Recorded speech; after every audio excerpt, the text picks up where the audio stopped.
والمال زكه لك تمل انصابه، واكرم ضيوفك واكرم الروادي، وترزنا ذنب شديد عقابه، يمحق عليك المال والاولاد، ومن طق باب الناس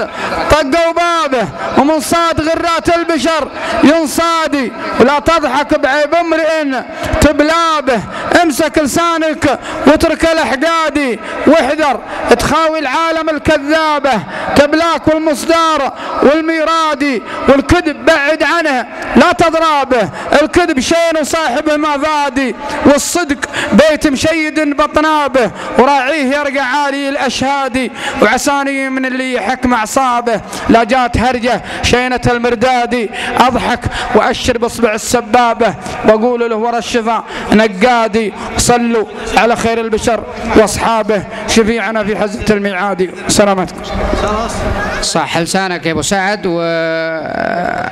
الامسيه اوشكت ان شاء الله على الانتهاء،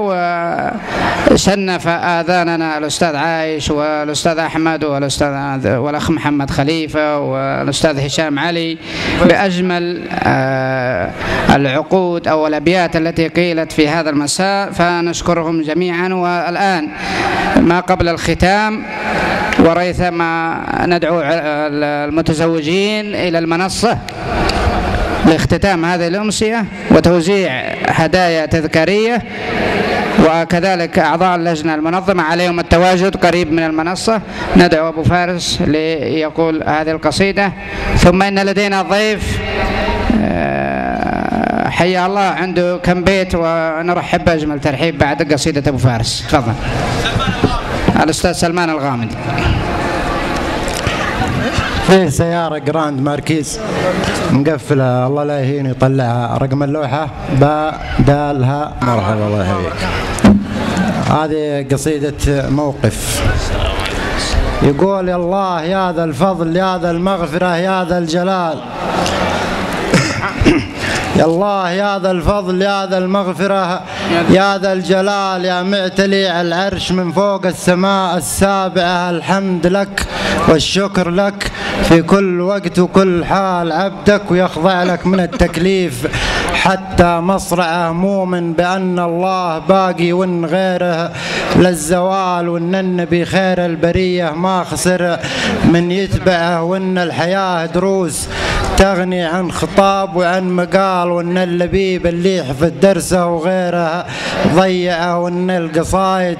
في المجالس وإن القصايد في المحافل خير من قيل وقال، وإن الشعر حكمة والأفكار الحكيمة تبدأ، وإن القصيد اللي طلع من وسع فكر وضيق بال أصدق من العبرة على خد اليتيم، ومدمعه والهاج سلي ساقني مدري عقل ولا هبال، خلوه يصدح بالحقائق لين كل يسمعه، اللي يشك ان الحياة تمر في ثوب الكمال، اذا زرع زرع ما هو حاصد سوى اللي يزرعه، ولا الزمن يمضي بنا ما بين ميل واعتداء، نعيش في الدنيا ولا ندري وش اللي تصنعه، نوب تودينا يمين ونوب تاخذنا شمال، والعمر رحلة والحياة أحلام، والناس أمتعة والآدمي لو مات يبقى ذكرها الطيب مثال على التزامه بالقيم وقت الفتن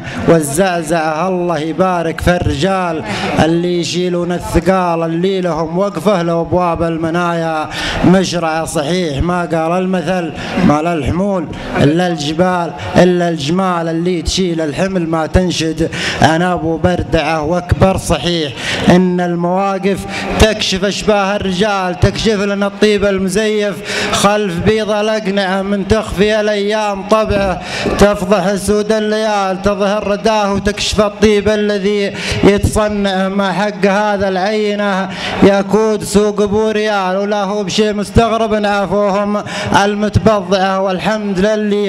والحمد للي كاتب اللي عنهم أشد الرحال، لو النفس عرداهم دائما مترفع، ومن قال منهم قلت معروفين ما فيهم جدال، ثلاثة